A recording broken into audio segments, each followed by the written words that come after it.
it happens as a result of economic factors. I was working at a company out in El Cajon, making products for nuclear reactors primarily, and that market has slowed down. The company's gone through a series of layoffs, and I was in one of those waves. I'm a civil engineer by original education, and so this was kind of a natural transition. Yeah, it makes sense. And to be a business owner, it's a franchise. Inspected First is based out of Cleveland, Ohio, and I own the franchise in San Diego. There's about 50 of us nationwide. Awesome. Wow. How would you say that that's benefited you in terms of being a home inspector? Fantastically, because I have already been classically trained in the structures of the house, the structures of a building, concrete.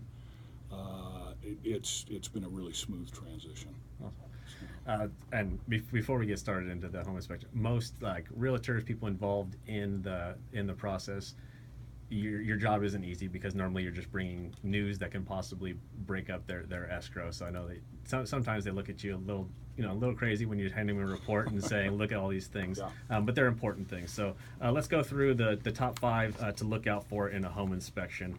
Let's start off with structural components, and how do we look at those in terms of, I don't know how you're going to look at them, but you're going to look at them differently than the lay person that doesn't know what they're talking about. So how do you walk someone through that? Well, the key with the structure is, number one, the foundation. That's going to be a critical element of the house for the length of its lifetime. The other real critical issue is the roof itself, and we talked about this earlier. Heather mentioned the roof making a place possibly difficult to insure, and there's a number of ways you can do that.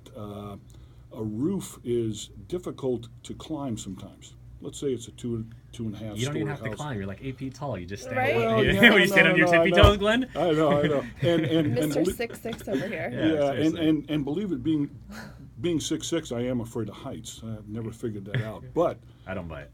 yeah, but there's a number of ways we It's can. always opposite. Yeah, right. That's right. You're there's already up there. That's right. There's a number of ways that we can look at the roof. If I can physically get on the roof, put a ladder up, and comfortable walking on it, I do that. If it's a tile roof, I weigh about 260. So the chances are real good that I'm going to break tiles if I'm walking around on a tile roof. So I choose not to walk on those, and that's when I put the drone aircraft up in the air. Awesome. That's what I was just going to inspect ask it you. that way. So since the drone is relatively new, how has that impacted your business? Oh, it's been fantastic. It is a drone that takes 16 megapixel still images and 1080p video. Gorgeous. And I fly it over the roof. I do what I call mowing the lawn. I'll take it up over the roof and just back and forth in a pattern. And I can then zoom in on each individual tile if I want to. And it takes me about 20 minutes to do a roof inspection, vice an hour climbing on a roof.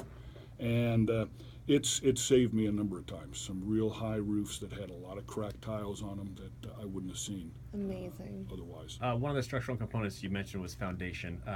Ran into it a couple times where some of the homes are on these little pillars. Sure. What are some things to look out for those? Because I know that they can erode differently than obviously a foundation. Is there something that they need to look out for in terms of those pillars? Well, that really involves getting into the crawl space and looking around You're not inside. crawling anywhere, are you? No, actually, I do crawl spaces. I'm actually comfortable in a crawl space, but I'm not comfortable on a roof, which is bizarre. There's no room around you in that crawl space. I promise you that. Yeah, and I don't mind it. It's actually pretty comfortable in crawl spaces. So yeah, you're looking for cracks of the foundation perimeter wall. You're looking for pedestals that are cracked. You're looking for wood that's rotted. There's a number of different issues you're looking at. When you're describing these issues in a home inspection, I oftentimes don't you guys don't give your actual opinion on them. You're just stating what's going on, though, correct? Correct. I find that that's sometimes difficult to understand because you'll know what they really mean versus somebody else, but your job is to just point them out, and then if they want to take that further, then they take it to another inspector in terms of specific to that, right? No, I make every effort to answer their question. I've always thought that you don't really understand a subject until you can explain it to somebody in really simple terms. And normally at the end of an inspection, I'll do a verbal summary with the client and the agent. I've had those last as long as an hour. If they want to sit there and keep asking me questions, we'll keep answering. No, that's good, because that's what makes them feel comfortable. Because I feel like the client or the realtor that doesn't show up at the home inspection then just gets a report of 30 pages. They don't know what they're looking at. It's just scary stuff. That's what it comes down to. And we try to put things in context. Makes sense. So let's touch on plumbing a little bit. I think you checked off roof and structural components. What about the plumbing? Well, the plumbing system is involved with a lot of different issues. There's the water supply, there's the waste system, there's the fuel system, the gas that comes into the house, there's the water heaters.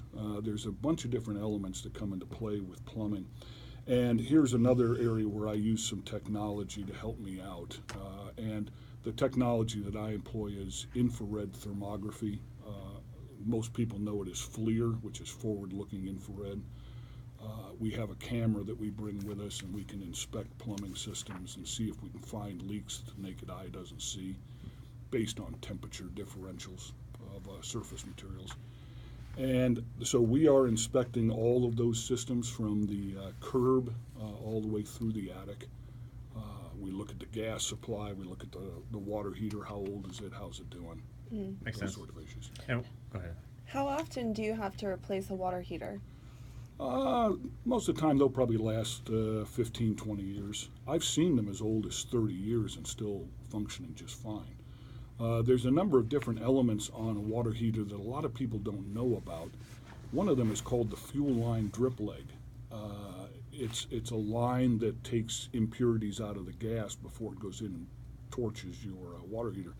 Most people have never heard of that. And probably 98% of the inspections I do not have one. And it's a simple fix that'll help you extend the life of the water heater. Is there something to look out for in terms of like water heaters or these big ticket items that you can prolong the life of, or is it just one of those things where when they go out, they go out? They just go out. Makes sense. And probably the most important safety feature, if I could mention it, would be the temperature pressure relief valve on a water heater. That's Where would you find that? You find it normally either on the top of the water heater or the side of the water heater. It'll have a little silver trigger on it, and if the water heater ever goes over temp, it'll allow the steam to evacuate rather than blowing it through your roof and landing it in the neighbor's yard. So that's a real key feature, and we're always looking at TPRs. All right, something that's always scary. The next up on the list is electrical. Oh, yeah. I think most people stay away from it. I almost, my son the other day, he thought he would be cute, and he was trying to stick something in the light socket. I'm like, what are you doing? Like, he doesn't understand. I mean, they don't understand yet, so you have to educate them. But like, I wanted to slap him, but that's besides the point. It's so scary. Yeah, Yeah, it's scary. absolutely. So electrical, how do you even inspect that? We inspect it again from the service drop, which is either a line coming in from the pole outside, or the lateral, which is the underground service. We take it from the panels all the way through to the receptacles, light switches. We're looking for the type of wire that's in the house, be it aluminum or be it copper. We're looking at is the proper gauge of wires in the panel. We're also looking at the condition of the breakers and also the safety features, the GFCI, ground fault circuit interrupter, and the AFCI, which is arc fault circuit interrupter. Are those just common in houses now, or what? Okay. No, in most newer construction within the last, say, couple of years, you'll see the AFCIs, the arc fault circuit interrupters, and those are required for bedroom circuits. And then in houses probably 10 to 15 years old, you'll see all of them have GFCI, which is what you find in the bathroom and kitchen. That's the one that you just press the little red button and it Exactly. kicks it. Okay. Yeah, it prevents you from getting shocked. That was about that was about as much as I know about that kind of stuff. Yeah, just I was press the little button surprised. and- I was surprised you even knew that. Really? Okay. Oh, we got jokes. Right on. So in terms of the newer homes versus the older homes, what are we seeing in terms of issues with electrical? With the older homes, particularly, you don't have any of the safety features built in. And we'll normally, in the report, we'll write that up as a safety concern, and we'll recommend that the client consider having those installed. But again, to put that into context, we do explain to them that this is not rocket science hooking up a GFCI outlet. That it's actually Don't say that, because we easy. can't do it. I wouldn't even try. In that case, it is rocket science. Well, Thank you. That something makes me I feel also better. wanted to point out too, which I'm really glad that you and I are sitting together, and I wanted to tell the listeners here that with the insurance, whenever you update your plumbing, your electrical, your heating, and your roof within the past 20 years, you can get a significant discount with some carriers on your insurance. So, And it's interesting that I never realized that like this relationship could actually help each other and actually make it better for the consumer. well, Glenn is actually a client of mine, Yes. and he and I sat down a couple months ago regarding the renewal of one of his policies, and a light bulb went off in my head, and I thought to myself, this could actually be a really good relationship. Let's get him on the radio show. Yeah. And I wanted to Thank you, my co-host. Yeah. That's awesome. Yeah. Yeah. I appreciate it very much too. And it's a great in to work with these guys with South Pacific Financial, because they work with a bunch of realtors. You also know a bunch of realtors. I thought it would be a great connection, as well as you and I referring business back and forth. So No, it's I awesome. totally agree. Let's get back to one thing that I had a question with is the panels, the outside, the big circuit breakers. The ones that label them properly, all that kind of stuff, I can get with those. If they're not labeled properly, where do you start as an owner? The first step is to, it's going to be a long process to identify each of the breakers. Or if you want, I can stick around a little while longer after the inspection and use the infrared and tell you which breaker is activating which. Well, would you recommend that an owner actually do that themselves, or is just hire a licensed professional? Is there something to be So scared far about? as labeling breakers, no, I would do it on my own. Gotcha. It's just a matter of turning off breakers And figuring out which figuring one goes out with which which. one goes where. Yeah. I wish I was more manly when it came to that kind of stuff. I'm terrible at all this kind of stuff. You're allowed, So who is manly in your house? Nobody. We call people Cross? over it. No, not Cross is the least manly in our house. We're talking about Gracie? he's Anthony Jr. Yeah, probably Gracie. Gracie's mom probably. Gracie's mom would probably be doing the circuit breakers. We're gonna go to break. When we get back, we'll be more with Glenn Kleint and Heather Brandt, my co-host today, discussing. You're my sidekick. We'll talk about it at the break. You've been listening to the ESPN 1700, the Core Hour Live. Stay tuned. Good stuff, Glenn. Going good. Am I answering them? Yeah, You're dude. doing Good? great. Okay, good. Sorry, I got to bring in some comedy. Yeah, go ahead. Yeah, absolutely. That's what sidekicks do. Yep.